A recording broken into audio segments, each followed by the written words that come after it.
Hey everybody, Mike here. So this past year, I probably read more books than I ever have in my entire life, at least in a single year. This past year, I read a total of 12 books, so a book a month. And that for me is actually quite a bit. I hope this upcoming year I can continue that trend and even read more. But I thought in this video, I would just give a quick rundown of all the books I read and then rank them from, the worst book I read this year leading up to the best book. That being said, all the books I read this year are pretty good. Even the ones I rank as the worst I read are still fine books. None of the books I read this year were bad. Starting off this list, I actually don't have a hard copy of this book, but we're starting off this list with number 12, which was probably my least favorite book of this year, which was A Hitchhiker's Guide to the Galaxy. And this book was definitely very unique from its story. It was definitely very different from anything I've ever read before. But the humor in this book really didn't land with me. A lot of times I was reading, going along with the book, and just rolling my eyes at, what the author was trying to be funny. I just didn't think it was funny at all. And maybe I just wasn't in the right mindset to enjoy this book. But due to that, I would actually have to put A Hitchhiker's Guide to the Galaxy as my least favorite book I read this year. Going to number 11, we have Childhood's End. This book, while also, pretty good, like A Hitchhiker's Guide to the Galaxy, the main reason I'm putting this one low on my list is because right from the start of this book, I knew how it was going to end. Reading through this book, the ending really wasn't a surprise to me at all. I kind of knew which direction the book was going right from the beginning. That being said, still a pretty good book. I still enjoyed it quite a bit, but because it wasn't surprising at all for me, I just had to rank it pretty low on my list. And then number 10 on my list is Treasure Island. This book, reading through it, I remember I enjoyed it quite a bit, but now that I look back on it, I read it, this was like one of the first books I read this year, but now looking back on it, I really don't remember much about it, so the story wasn't very memorable for me. And this could have just been the mindset I was in, especially since I read this at the beginning of the year. My son, who hadn't even turned 1 yet, he was not sleeping through the night at all. So I was very sleep deprived. So that might be why this book isn't very memorable for me. I might try reading through this book again, just like A Hitchhiker's Guide to the Galaxy, just to give, both those books a second shot. And then number 9 is Season of Storms. So this is one of the books in the Witcher saga. I read all of the Witcher books last year in 2020, so none of the books are going to be on this list. But this book, in my opinion, was probably the weakest of the Witcher books. This book doesn't follow the main Witcher saga with Ciri, and it's not a collection of short stories like the other two Witcher books. This one is kind of a standalone story all on its own. That being said, it was still a pretty good story, still very interesting, but just wasn't to the level of the other Witcher books, in my opinion. And then number 8, we have Dune Messiah. This is the sequel to Frank Herbert's Dune, the original Dune book being considered one of the greatest science fiction books ever written. The sequel to Dune, although it is very good, is not nearly to the level as the original Dune is. And, this Dune Messiah being the sequel to Dune, there's no way it could reach the heights of the original book. That being said, still a good story, still enjoyed it quite a bit, but definitely wasn't to the same level as the original Dune book was. And then number 7 on my list, I also don't have a hard copy of this book because it was a library book, but I'll put it right here. It was Dracula. This book I also enjoyed quite a bit. It is obviously, considered a classic.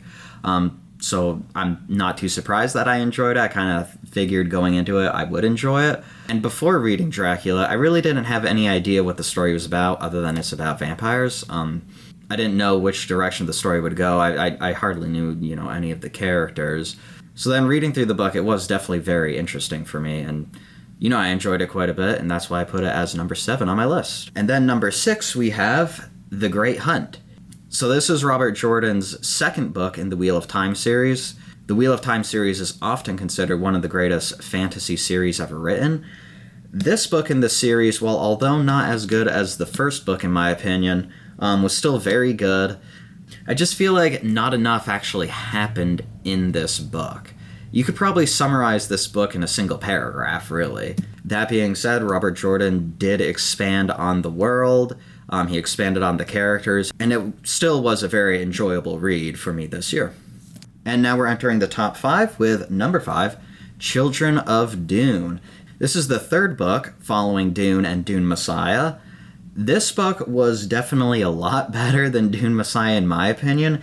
It was far more interesting. Things start to get pretty weird in it. I've heard the fourth book actually is even weirder than this one. I haven't read the fourth book yet, but this book was definitely fascinating and was a very good read this year. And then number 4, we have The Adventures of Sherlock Holmes. This is the first time I've ever read a Sherlock Holmes book. And although this isn't a single book, it's actually a collection of short stories. All, or almost all of the short stories in this collection, to me, were absolutely fascinating. I thought the writing style was absolutely beautiful. Obviously, the characters, Sherlock Holmes and Watson, amazing classic characters, so wasn't surprised there. But this was definitely a surprise for me because, I thought it would be a pretty good book, but I didn't think I would enjoy it as much as I did. And that's why I rank it as the 4th best book I read this year. And then number 3, we have The Eye of the World. This is Robert Jordan's first book in the Wheel of Time series. So obviously with this book, Robert Jordan gets to set up the world, he gets to set up the characters, and gets to set up, what the overall plot is going to be of the series moving forward. I absolutely loved this book. This was absolutely fascinating for me. I thought the world is great. I love all of the characters in this book, and just the world that they inhabit, the setting, and everything that happens to them. Really fascinating book, really beautiful writing style, and I enjoyed it quite a bit, and that's why I ranked it number 3 on my list this year. And now we're in the top 2 with my second favorite book of this year, which was a complete surprise for me, but it was, in fact, Frankenstein. I went into this book with all these preconceived notions of what I thought Frankenstein would be, and this book was completely different than what I was expecting. Completely different.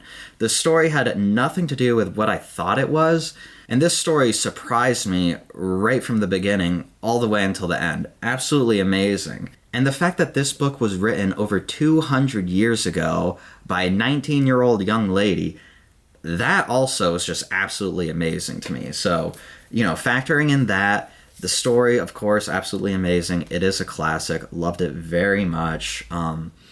Completely surprised me. Had no idea where the story was going. Had all these preconceived notions, and it completely blew them out of the park. Absolutely fantastic book. And now, the final, number 1 best book I read this year, arguably one of the best books I've ever read in my entire life, is Dune by Frank Herbert. This book is absolutely amazing. The world that Frank Herbert has created in this is absolutely astounding. And you can really see how Frank Herbert impacted the science fiction genre as a whole with this book. Watching other science fiction movies and reading other science fiction books, you can really see how a lot pay homage to Dune by Frank Herbert. And I would actually rank this up there as one of the greatest books I've ever read, right up there with The Lord of the Rings and To Kill a Mockingbird. I'm not sure if I would put it as number 1, but this is definitely one of the greatest books I have ever read, and my number 1 favorite book this year. And that pretty much sums it up. Those are all the books that I read this year, ranked from worst to best. That being said, none of the books I read this year were in fact bad. Even the ones I ranked low on my list, they're not bad books. They just weren't as good as the other books that I read this year. Anyways, let me know what you guys think in the comments down below. Have you read any of these books? Do you recommend any books that I should read next year? I definitely want to continue reading through the Wheel of Time series. I have the next 3 books in the series that I want to read. I also think I want to continue reading through the Dune saga since there are a few more books that I want to read in that. But let me know what you guys think. Thanks for watching.